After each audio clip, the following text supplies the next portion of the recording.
तो चलिए आज बात करते हैं विटामिन्स के बारे में। मतलब ये हमारे शरीर के वो ज़रूरी छोटे छोटे हेल्पर्स हैं।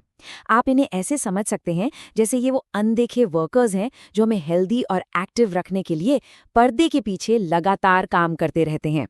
तो फिर सवाल ये उठता है कि हमारे शरीर को चुपचाप बिना कुछ बताए सही से काम करने के लिए आखिर चाहिए क्या? आज ना इसी रहस्य से पर्दा उठाते हैं। और इस सफर में हमारा गाइड बनेगा ये चार्ट। इसको ना आज की पड़ताल के लिए एक मैप की तरह देखिए।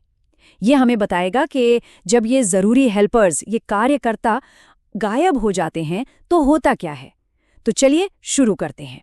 तो सबसे पहले बात करते हैं उन विटामिन्स की जो एनर्जी और खून बनाने के लिए ज़रूरी हैं। मतलब ये हमारे शरीर के पावर हाउस और कह सकते हैं लाइफलाइन को बनाए रखने के लिए बहुत ही ज़्यादा ज़रूरी हैं। यहाँ ना एक बहुत दिलचस्प पैटर्न दिखता है। देखिए, विटामिन B1 की कमी से बेरी-बेरी होता है। ठीक है, ये एक अलग प्रॉब्लम है। लेकिन जैसे ही हम B6, B11 और यहाँ तक कि विटामिन C को देखते हैं तो एक कॉमन प्रॉब्लम सामने आती है और वो है अनीमिया। और विटामिन K की कमी से क्या होता है? खून का थक्का ही नहीं जमता। ये सब दिखाता है कि हमारा शरीर अंदर से कितना ज़्यादा कनेक्टेड है। तो इससे बड़ी बात क्या निकल कर आती है? यही कि अनीमिया मतलब खून की कमी सिर्फ किसी एक विटामिन की कमी का मामला नहीं है। हेल्दी रेड ब्लड सेल्स बनाने के लिए ना कई अलग अलग न्यूट्रिएंट्स की जरूरत होती है। ये बिल्कुल एक टीम की तरह है। अगर टीम का एक भी प्लेयर गायब हो जाए तो पूरा खेल बिगड़ सकता है ना। हमारे शरीर को एक पूरी टीम चाहिए, कोई एक अकेला स्टार प्लेयर नहीं। चलिए अब आगे बढ़ते हैं और उन विटामिन्स पर आते हैं जो हमारे शरीर के बाहरी कवच, मतलब हमारी स्किन, बाल और आँखों का ध्यान रखते हैं। ये समझिए कि ये हमारे बाहरी रूप रंग के गार्डियंस हैं। यहाँ भी देखिए, हर विटामिन का अपना एक खास काम है। विटामिन A ये सीधा हमारी आँखों की रोशनी से जुड़ा है। इसकी कमी हुई नहीं कि रतौंधी हो जाती है। फिर देखिए B कॉम्प्लेक्स विटामिन्स जैसे B2 और B3 ये हमारी स्किन की हेल्थ के लिए ज़रूरी हैं। इनकी कमी से स्किन फटने लगती है या दाग जैसी प्रॉब्लम होती है। और B5 और B7 का तो सीधा कनेक्शन हमारे बालों से है। एक की कमी से बाल सफ़ेद होने लगते हैं तो दूसरे की कमी से गिरने लगते हैं। अच्छा, रतौंधी को थोड़ा और समझते हैं। इसका मतलब सिर्फ ये नहीं है कि रात में ठीक से नहीं दिखता। असल में ये एक वार्निंग साइन है, एक चेतावनी है कि शरीर में विटामिन A की बहुत ज़्यादा कमी हो गई है।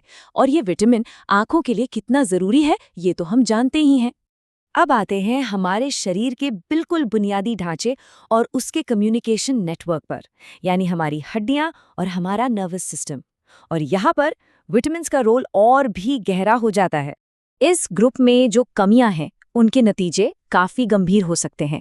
जैसे विटामिन D की कमी, ये हमारी हड्डियों की नींव को ही कमज़ोर कर देती है, जिससे रिकेट्स जैसी बीमारियां होती हैं। वहीं कुछ B विटामिन्स की कमी का सीधा असर हमारे नर्वस सिस्टम पर पड़ता है। B5 की कमी से मेंटल ग्रोथ रुक सकती है और B7 की कमी से सोचिए लकवा तक हो सकता है। यहाँ तक कि विटामिन E की कमी रिप्रोडक्टिव पावर पर भी असर डाल सकती है। इससे पता चलता है कि ये विटामिन्स कितने फंडामेंटल हैं। रिकेट्स इसका एक बहुत ही साफ उदाहरण है। जब बच्चों को सही मात्रा में विटामिन D नहीं मिलता ना तो उनकी हड्डियां ठीक से डेवलप ही नहीं हो पाती, कमज़ोर रह जाती हैं और इससे आगे चलकर बहुत सीरियस हेल्थ प्रॉब्लम्स हो सकती हैं। ये बात हमें सीधे सीधे बताती है कि ग्रोथ के लिए सही न्यूट्रिशन कितना ज़रूरी है। तो इस पूरी बातचीत से हमें क्या सीखने को मिलता है? संदेश बहुत साफ है। जब बात हेल्थ की आती है तो बैलेंस, संतुलन ही सब कुछ है। तो आज हमने क्या क्या समझा?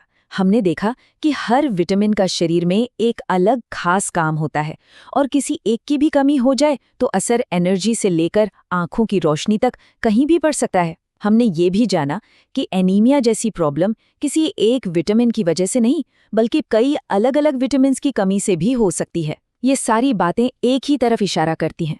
पूरी तरह से स्वस्थ रहने के लिए एक बैलेंस्ड और तरह तरह का खाना पीना बहुत ज़रूरी है। तो आखिर में सोचने के लिए एक सवाल, क्या हमारा आहार हमारे शरीर को वो सभी अनदेखे कार्यकर्ता दे रहा है जिनकी उसे सच में ज़रूरत है? इस पर एक बार गौर ज़रूर करना चाहिए।